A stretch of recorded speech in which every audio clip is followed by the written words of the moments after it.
Jesus says, "Lo, I stand at the door and knock." Jesus is knocking on the door of your heart today.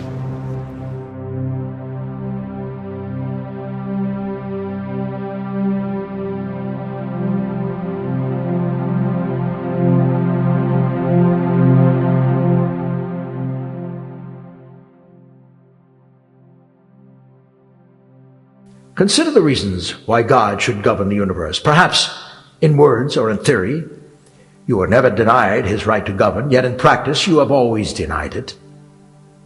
Your having never obeyed is the strongest possible declaration of your denial of his right to govern you. The language of your conduct has been, "Who is Jehovah that I should obey him? I know not Jehovah, neither will I obey his voice." But have you duly considered his claims upon your obedience? Have you not only admitted the fact that he has a right to govern, but have you understood and thoroughly considered the foundation of this right? If you have never attended to this, it is not wonderful that you have refused obedience. The foundation of God's right to the government of the universe is made up of the three following considerations. First, his moral character. His benevolence is infinite. Were he a malevolent being, and were his laws like himself, as they would be, of course, he could have no right to govern. Instead of being under an obligation to love and obey him, it would be our duty to hate and disobey him. But his benevolence renders him worthy of our love and obedience. But this benevolence alone cannot qualify him for nor give him a right to the government of the universe. However benevolent he may be, if his natural attributes are not what they should be, he cannot be qualified to be the supreme ruler of all the worlds. But a glance at his natural attributes will show that he is no less worthy to govern in respect to these than in respect to his moral attributes. At first, he has infinite knowledge, so that his benevolence will always be wisely exercised.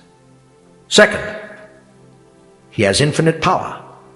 However benevolent he might be, if he lacked either knowledge to direct or power to execute his benevolent desires, he would not be fit to govern.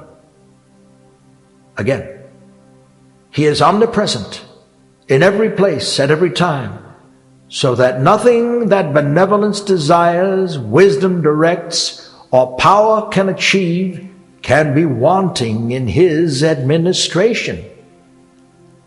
Again, he is immortal and unchangeable.